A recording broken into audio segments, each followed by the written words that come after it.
menjadi baik, berkenan dan sempurna, tak dapat tiada kita akan mengalami berbagai bentukan Tuhan. Dan di dalamnya termasuklah penderitaan. Dan malam hari ini saya justru mau meneguhkan Bapak Ibu Saudara, dalam kita bertumbuh, dalam kita dibentuk, dalam kita menghadapi penderitaan, kita tetap maju terus. Amen. Bahkan kita bersuka cita. Amen. Dalam ucapan bahagia, dalam buku Matius 5 mengatakan kita harus berbahagia, bergembira, bersuka cita. Amen. Kalau kita mendapat penganiayaan karena Kristus, karena demikian juga telah dianiaya nabi-nabi yang sebelum kita. Amen. Jadi sebenarnya Alkitab ini tidak pernah menjanjikan kalau kita sudah lahir baru, kalau kita sudah penuh Roh Kudus, bahkan kalau kita sudah melayani Tuhan, maka hidup kita terus senang aja, gak ada masalah, gak ada penderitaan. Gak pernah itu dijanjikan Tuhan.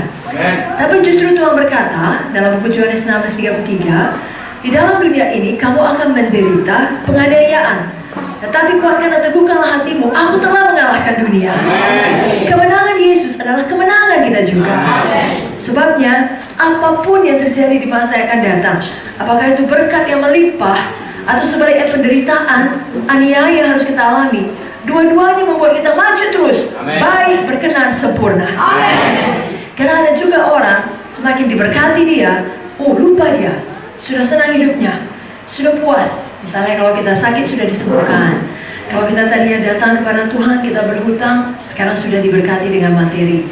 Atau kalau tadinya kita belum berkeluarga, sekarang sudah berkeluarga. Atau kalau dulu keluarganya berantakan, sekarang sudah dipulihkan. Lalu kita lupa menjangkau jiwa bagi Yesus. Kita lupa untuk melakukan yang berkenan. Saya percaya menginjil itu berkenan di hati Tuhan. Amin, saudara. Amen. Kita lupa untuk berdoa bagi orang lain, khususnya bagi jiwa-jiwa yang sakit. Jangan demikian. Berkat sebesar apapun, biarlah terus membuat kita bertumbuh. Amen. Biarlah Tuhan, ya seperti Filipi 1 ayat 6 tadi berkata, yang telah memulai pekerjaan baik di dalam kita, Dia yang meneruskan hingga pada akhirnya pada hari Kristus Yesus. Amen. Tapi dari pihak kita harus mau. Karena Tuhan tidak pernah memaksa siapapun. Tuhan memberikan kepada kita hati yang memiliki kehendak bebas. Amen. Ya, jadi kita yang membuat pilihan. Tuhan, walaupun saya sudah diberkati, saya mau maju terus, saya mau bertumbuh terus sampai pada hari Kristus. Amen. Tapi di sisi lain, seperti koin mata uang, kalau cuma satu sisinya, ya uang palsu, tidak laku. Amin, Bapak Ibu Saudara. Baik itu koin, baik itu uang kertas, kalau cuma satu sisinya itu tidak laku. Demikian hidup kekristenan, betul, kita diberkati, kita bebas, kita sembuh, kita beriman. Tapi di sisi lain kita juga harus mengalami penderitaan, mengalami aniaya, bukan karena dosa, tapi justru karena hidup mengikut Tuhan. Amen. Alkitab sudah mengatakan dari buku 2 Timotius 3 ayat 12, memang setiap orang yang mau hidup beribadah di dalam Kristus Yesus akan menderita aniaya. Jadi kalau kita mau hidup beribadah dalam Kristus Yesus, pasti menderita aniaya. Dengan kata lain, saya dan saudara sudah punya janji temu dengan aniaya, sudah punya janji temu dengan penderitaan. Tidak usah dihindari, tidak usah ditakuti, tidak usah diherankan, dan tidak usah bingung kalau itu datang. Sama seperti seluruh umat manusia ini, mau kaya, mau miskin, mau suku apa, mau tinggal di Amerika atau di Indonesia, punya janji temu dengan maut. Tidak ada yang bisa menghindarinya. Daripada satu orang pasti mati. 10 dari 10 orang pun pasti mati. Amen. Tidak ada yang tidak mati kecuali Yesus datang cepat dan menjemput kita kedua kali.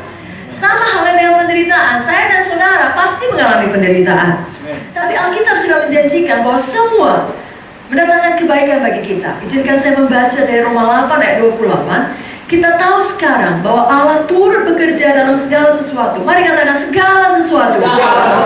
Ya, segala sesuatu itu berkat juga penderitaan. Amin, saudara. Amin. Segala sesuatu termasuk dalamnya yang baik dan juga yang buruk. Sekali lagi, Allah turut bekerja dalam segala sesuatu. Amin. Untuk apa? Untuk mendatangkan kebaikan. Mari katakan lagi, kebaikan.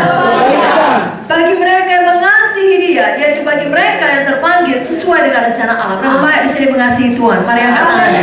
Katakan amin. Amin. Sebabnya segala sesuatu akan bekerja mendatangkan kebaikan bagi kita. Amen. Sepanjang sekali lagi kita memilih untuk mau, tidak menyerah, tidak meninggalkan Tuhan. Bapak Ibu Saudara, selain tentunya Tuhan Yesus teladan utama kita, dan Tuhan Yesus pun menderita ya. Yes. Bahkan tidak ada orang lebih menderita daripada Yesus, dan Dia menderita karena Dia patuh pada kehendak Bapa. Dia tahu betul apa yang harus dia alami dan itu sangat berat. Di Taman Getsemani Dia berlutut dan berdoa sampai 3 kali. Apakah doanya? Ya Bapa, kalau boleh, lalukanlah cawan ini daripadaku. Tapi bukan kehendakku jadi, kehendakmu jadi. Dan dikatakan peluhnya sampai menjadi darah. Dalam ilmu medis, kadang-kala katanya kalau orang dalam stres tingkat yang sangat tinggi, peluhnya, keringatnya bisa menjadi darah. Jadi berat sama Tuhan Yesus harus berangkat ke Golgota. Tapi dia lakukan karena dia tahu kehendak Bapa. Rupanya mematuhi Tuhan mendatangkan penderitaan.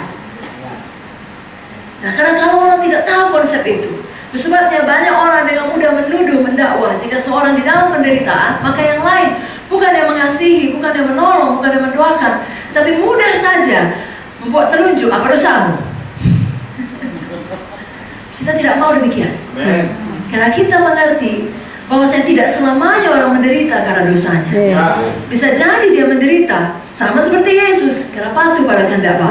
Amin. Dan selain daripada Tuhan Yesus yang tentunya paling sangat menderita, ada juga tokoh dalam Alkitab yang menderita karena dia patuh, namanya Yusuf.